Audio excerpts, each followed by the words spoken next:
The small group of sentients met as the sun faded, as was tradition. They stood in a circle, chewing their cud as they chewed over what was going on in their community. "There is a treaty," one said. "That is what the reports call it, at least. It read like surrender." Several pairs of ears turned to the second speaker. Most had not had time to digest the news yet. "There are words of planets ceded," the speaker went on wetly, "of colonies to be relinquished, trade routes to be abandoned." "So much for the dream of new fields," a third speaker said. "Of bluer grass. Now we must return to home and crowded meadows." There were a chorus of wetly murmured agreements. It was several days later when the group met again. "When will the ships come?" "Soon, I hope. This colony, this planet, is to be abandoned." "We know. Already the enemy has ships in orbit." "Soon. They likely are evacuating the larger colonies first." Another few days passed before the group met again. No one was chewing cud. "When will the ships come?" I think they may not come." "But they—" "Were forgotten. Abandoned as, The speaker looked like he wanted to spit, but thought better of it. "A political convenience," he finished. "We're cast out from the herd?" "Not cast out. Forgotten by the herd." "So now we die?" "I say we fight. Make our own herd. There are almost 3,000 of us." There were vague and uncertain noises of agreement in the circle. "We can't win, but we can postpone losing. Hold the line as long as we can." "Agreed. I'll set the colony's communication array to send an automatic signal for help." Again, there were noises of agreement from around the circle, less uncertain this time. It was again days later. "The line holds, for now. The communications array was hit last night." "We know. Did anyone respond?" There was a weak, partial message just before it went down." "Which said?" "As best we can work out, the recovered part read, 'Do not know you,' then nothing." "So, nothing." "Seems so. Shall we give up?" "No. Hold the line. If we fight, all that will happen is that we die. If we don't fight, we will be lucky if we die." There was no uncertainty in the agreements. It was 2 days after. Through the overcast sky there was distant sound of rolling thunder, making several of the colonists look to the sky. As their eyes searched for the source, several dozen fireballs came screaming through the cloud layer. One by one the fireballs subsided, revealing small black objects falling fast. Panic started to spread as each object deployed shoots. Barely slowed by the shoots, the objects slammed into the ground in the fields, not a single one hitting a house or other structure. "Some form of weapon?" "Doubtful. They seem to have avoided hitting anything of value." As the locals slowly began to peer out of windows and doorways, the objects opened with puffs of compressed gas. From each, a biped figure emerged and formed up in a small group. Smaller groups joined up into larger groups. The larger groups joined up into a single group. Then they all split into smaller groups again and spread out. 2 of the figures made their way towards a cluster of locals. The lead figure made a complex motion with an upper limb, its grasping digits touching its head while the others scanned the area. "I'm Captain Smith, 2nd Company, 7th Tyrannus Patiers Regiment. I would like to speak to whoever is in charge here, please." It was a little later, in the shade of one of the big buildings still standing. "We don't know about Terra, human Captain Smith. You say your species is not in the Federation. You are not part of the Coalition. You don't belong to the hegemony." "We are not wholly on anyone's side," the captain said as he adjusted his webbing, because no one seems to be all the way on our side, but we cannot ignore a cry for help. But why? If you are not part of the herd, why? You were abandoned by the herd, you said, but you chose to resist. You chose to fight. We don't know you from Adam, so we came to help. There was the sound of wet agreements, as several of the locals chewed cud and digested the news. There was a sudden wet gurgle in a corner. Both the locals and the captain turned to look. Corporal Joshson, Smith said levelly. What are you doing? The other Terran turned to face the captain, but remained sitting in front of a young local child. Sir, making young Chala laugh, sir! As he spoke, Joshson twirled a power cell between his fingers, making it seemingly appear and disappear. Very well, Corporal. Carry on. Father held the line the first day, one of the locals said as they turned away again. She has not spoken since. But the line held. And it will keep holding, the captain said. Now I would like to see some maps before I have some suggestions. It was even later. The captain pointing at a crude map drawn on the floor. So, we hold the line. My Espadiers will reinforce here, here, and here. In 2 days, the TSS Look What We Can Do will be close enough to launch recovery shuttles, yes? Your ship is not in orbit now. How did you get here before it? Standard ballistic insertion. We launched as soon as we had a good fix and a decent trajectory. 4 days in the pod. It was a jagged jaunt. You did that for us?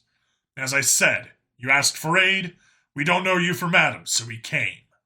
The sounds of approval and awe filled the building. As I said, they will launch recovery shuttles. How many of you are still? 2,500. The signal said 3,000. But the line holds. The line holds and will hold. Where can we land the shuttles? There is a spaceport outside the line. I see, the captain pondered. We must extend the line there, then. In the early light of the morning, they met again. The line? The line holds, Captain. Your Espadiers fight like demons. I know. They say your people are fierce fighters. When we must. Why were some of your soldiers emptying the fertilizer warehouse in the night? They all turned at the sound of shuffling. Corporal, what are you doing? Sir, I'm being Corporal Joshson looked up at Chala, who was astride his back. A brawl! The child said excitedly. A domesticated beast of burden, one of the locals added helpfully. A horsey, sir! Very well, Corporal. Carry on. As I was saying, the captain continued after turning back. It was full of ammonium nitrate. My Espadiers will show your people ways to hold the line with it, and at the right time, move the line. It was later the same day. The enemy knows you're here, Captain. They redoubled their efforts here and here. The captain nodded as he bent over the map. Losses? About 215 Terrans. 215. But the line held? The line holds. What should we do with your dead? Bury them alongside your fallen. They fought together, they died together, and they will face the afterlife together. But, yes, it will be done. We will give the same honor as our fallen.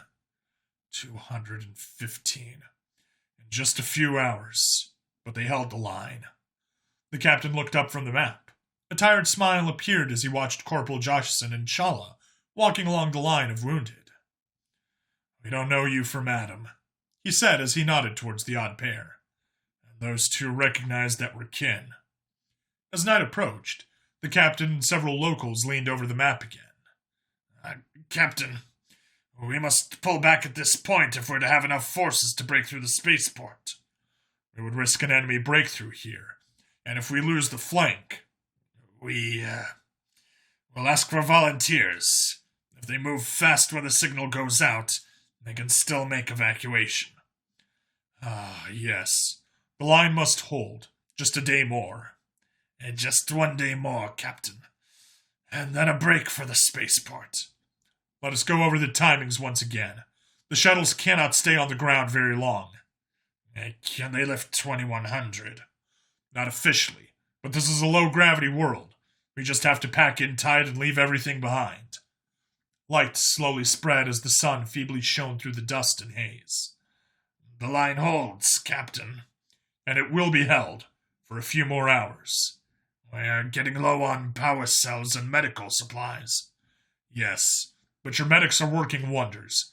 We would not have 2,000 still holding the line if they were not here. The wounded will travel slower, but they will make it.